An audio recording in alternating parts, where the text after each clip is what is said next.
นังกรอบๆอะไรนี่อุ่นเนาะมึงคนนั้น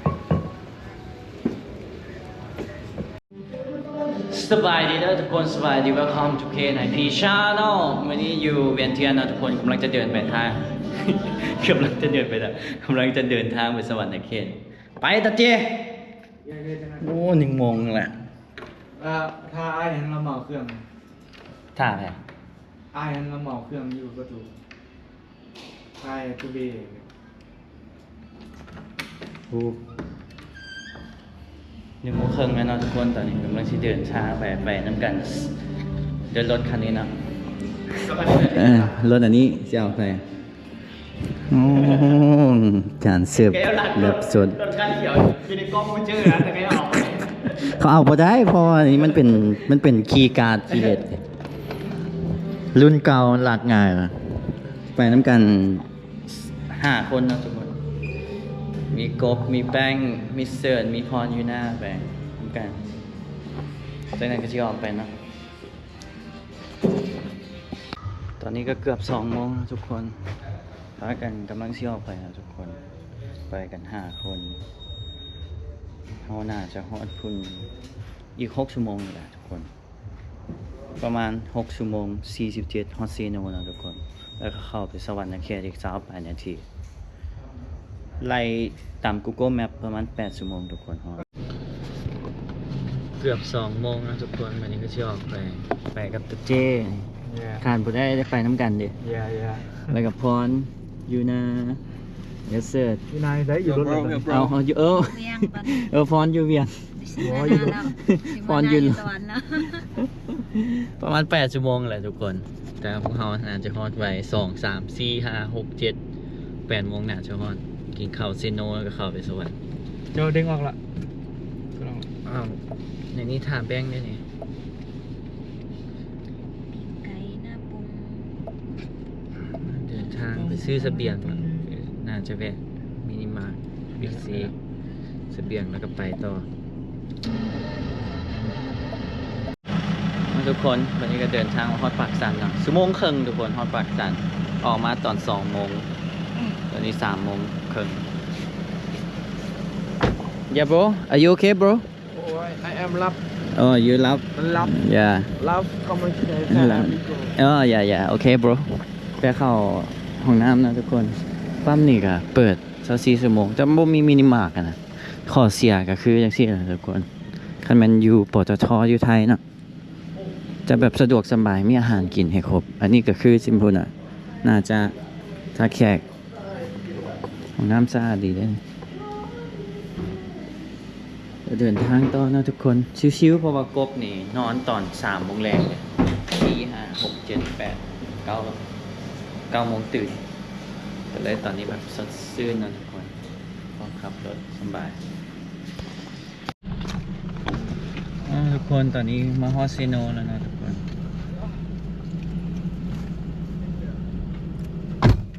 6 โมงครึ่ง2 3 4 5 6 4 ชั่วโมงครึ่งทุกคนฮอสเซโนไวเนาะมันกลางคืนเนี่ยดิมันรถบ่หลายก็ขี่ประมาณ100 กว่าค่อยๆมา4 ชั่วโมงชุดก่อนนี่มันประมาณ5 ชั่วโมงกว่าอันนี้4 ชั่วโมงครึ่ง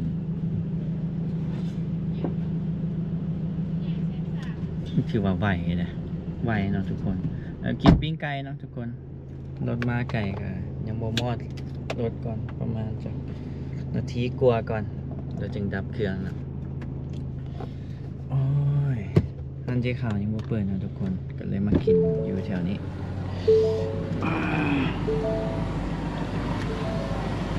Good morning หอมปิ้งไก่คักๆเลย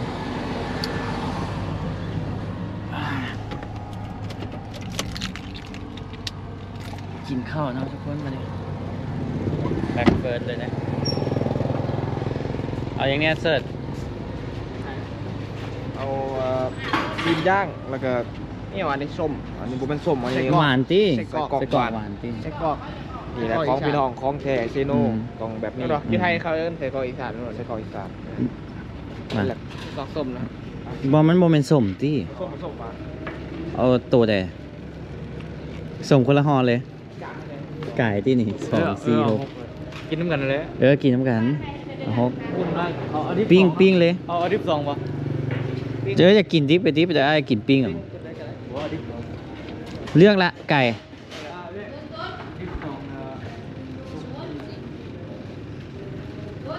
เอาตัวเท่าไหร่เอาตัวแพงสุดป่ะ130,000นี่130,000ง่ายได้หรอ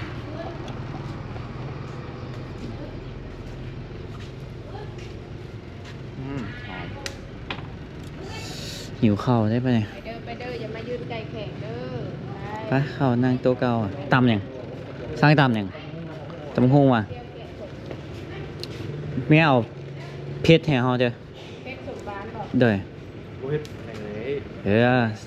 เอาแบบเพชรบ่ได้ว่าเพชรเด้อว่าเพชรซื่อๆเด้อห้านเก่านะห้านเก่ากินไว้นะเจ้าก่อน ตอนเราสั่งกันบุพิษเด้ ว่า บุพิษตัวพิษเด้เอาบุพิษดีกว่า เอาบ่เพชร มื้อนั้นหั่นสั่งบักเพชร2หน่วยตัว บักบุพิษ บักเพชร3หน่วยห่อส้มเท่าไหร่ราคาเท่าไหร่แม่ห่อ5,000ปิ้งส้มไก่ตัวถึกสุดเท่าไหร่60มีจักอันราคา นี่60 60 70 70 90 90 แสนหนึ่ง 100,000 130,000มีหลายราคานะทุกคนซีนนี่ราคาเท่าไหร่นี่ ที่หนูเป็นต่องและต่องนะฮะ ต้อง15โอ้เป็นแต่แซ่บเลยต้อง15มีข้าวโคมแล้วนะทุกคน นี่แหละของแท้จริงต้องมากินมันยังไง bro yeah bro อย่า โอ้ นี่คักได้นี่ คักเอาเลยจัดเลย อันนี้ไม่เท่าไหร่ไหม เอายังไงครับ หา คุณหนุ่ เช้าม ค่ะ สาว ทีมงานทำมาที่นาคนต้องย่างทำใช่ไหม โอ้ยอากาศก็เย็นครับผม อยากเจอละมานี่เลยในรุ่นซีโนนี่เข้าเจ้าต้องมาให้ทันได้สามกดปุ๊บมาปั๊บมาปุ๊บแล้วไปเลย มีแต่ไปก่อนแล้ว บอกเขาทำไผ่ไม่ไผ่กูไม่ทำ มึงเป็นไผ่เป็นอย่างกูต้องไปหามึง มึงใครเนี่ย บ้านพรไก่บอกจากนี่ อันบ้านยูเซโนหรือบ้านยูเซโปน อ้าวยูนี่ก็มีบ้านว่ะ มีอยู่กับเอื่อยสอง อ๋อ แต่ว่าอยู่คันยูเซโปนแหละใกล้จังนี้ประมาณ200 200 กิโลเมตร คันอยู่นี่แหละประมาณเท่า เอ้ยแต่นี้อยู่ใกล้ๆนี่ให้เคยไปอยู่ 2 กิโล เออโอ้ทุกคนพอให้หิวข้าวเนาะเป็นแต่แซ่บเลยปิ้งอยู่นี่เนี่ยทุกคน แม่เราตำหงหนังกรอบอะไรนี่อุ่นเนาะมึงคนไหนกับตองโอ้เฮียได้เนี่ยนี่ส้มอันนี้หวาน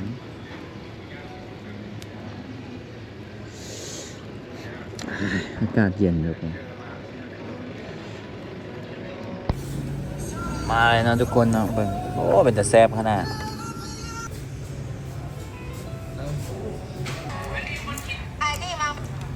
แก้วประเดี๋ยว ส่งมาจากสู้สามเพื่อน สู่300,000นี่งั้นเจ้า 40ก่อนนะ เลยวันนี้7 โมงนะทุกคนพอดี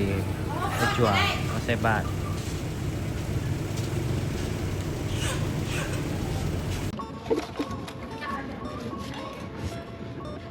กินข้าวเด้อทุกคนมากัน5 คนหิวข้าว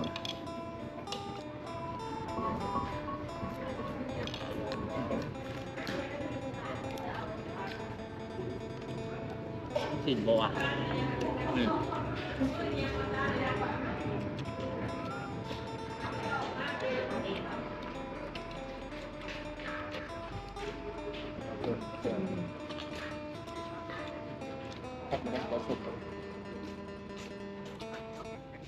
ต่ำมาแล้ว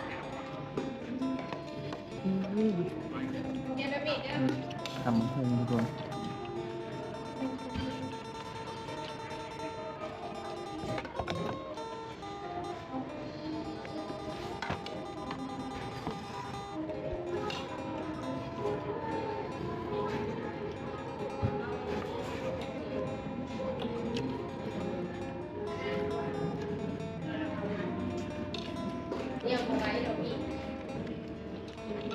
กดนัวเลย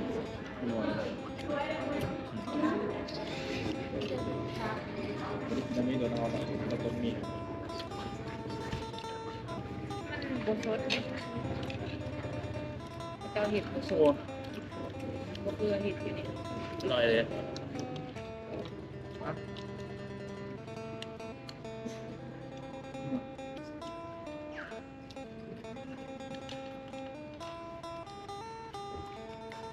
นี่เขาตีรถใหม่ตลอด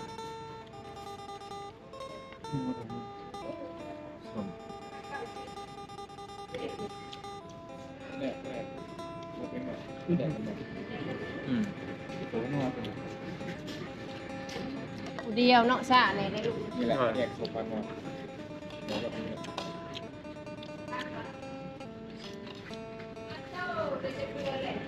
ไก่เซโน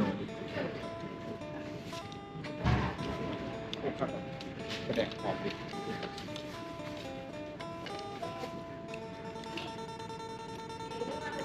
ว่าเดือนนี้ข่าวเสาร์เดือนละ นี่นี่หรอ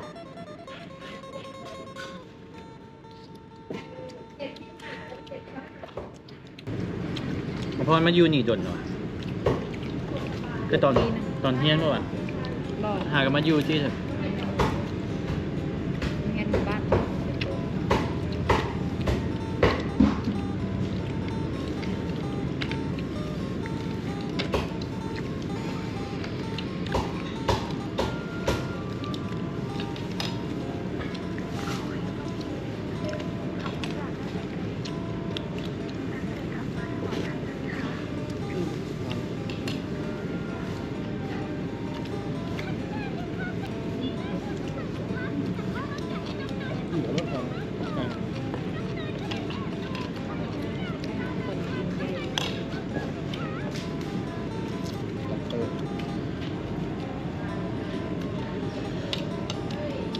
สูงเราได้เปรียบนะผมอ่ะแรงไก่ แต่เวลามันตกคุมตัวนะ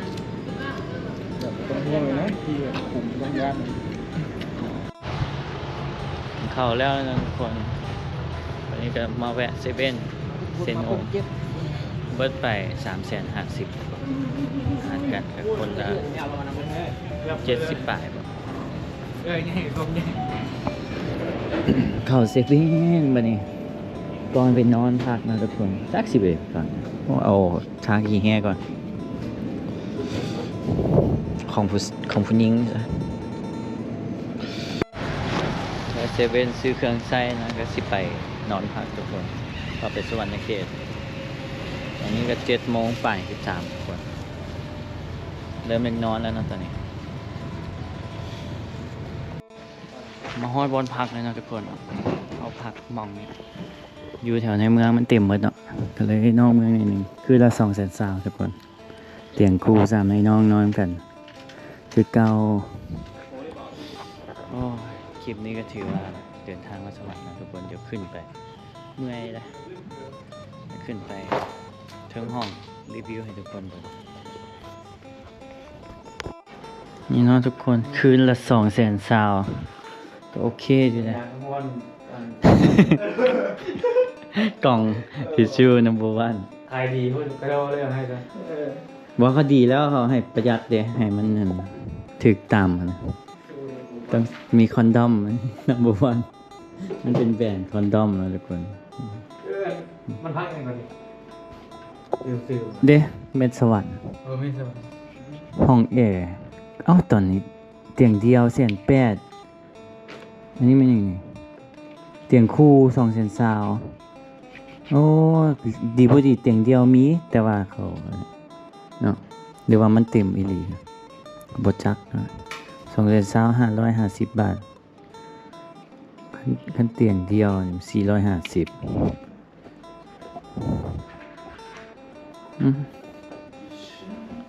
เดินทางมานะทุกคน4 ชั่วโมงครึ่งคันนับเข้ามาสวรรค์ก็ประมาณ5 โมง5 ชั่วโมงไล่แบบกินข้าวพักนั่นพักนี่ก็พอดีชั่วโมงหนึงแม่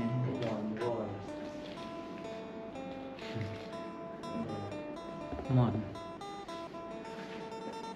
คือเก่าเลยอันนี้8 โมงอันนี้8 โมงเปรียบเสื้อกันหนาวแล้วมาหมอนบ๊ายบายนะทุกคนเดินทางมาเมื่อยเดี๋ยวขอพักผ่อนนะบ๊ายบายแล้วเจอกันคลิปหน้าอยู่สวรรค์นะทุกคน